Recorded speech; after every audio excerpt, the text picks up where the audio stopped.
That's up in a few minutes. Mercer and Greg, over to you. All right, thank you, Charlie. Well, when future storms strike, Scarborough town leaders want to make sure their coastline is more resilient. Tonight, the focus is on Pine Point Beach.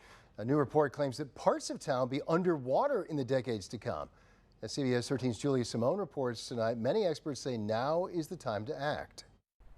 The Scarborough Sustainability Manager says with sea levels predicted to rise in the future, parts of town will likely flood more frequently. This is really a snapshot of the things that the town needs to begin thinking about and planning for in the future.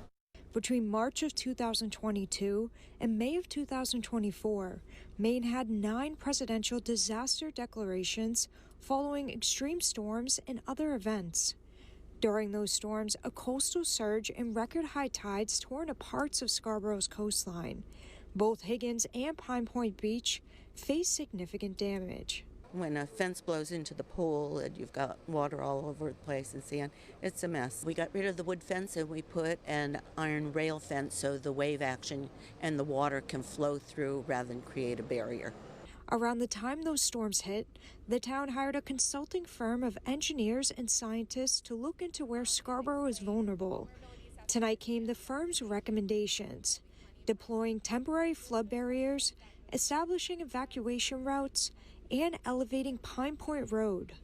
The town's sustainability manager says they'll have to work around some existing regulations to put the recommendations in place. We are very much limited in what we can do in both Pine Point and Higgins Beach because they are communities that are in mapped sand dune systems. So the state has really strict rules with what can and cannot happen in these areas. The firm says 38 roads in Scarborough are at risk of coastal flooding right now if nothing is done, and that number will be 100 roads in 25 years. One resident is worried about the changes she's already seen. In my lifetime, I've seen tremendous changes with the beaches, and it scares me because I love the ocean. The next step in the process will include the town council accepting the vulnerability assessment most likely next month. In Scarborough, Julia Simone, CBS 13.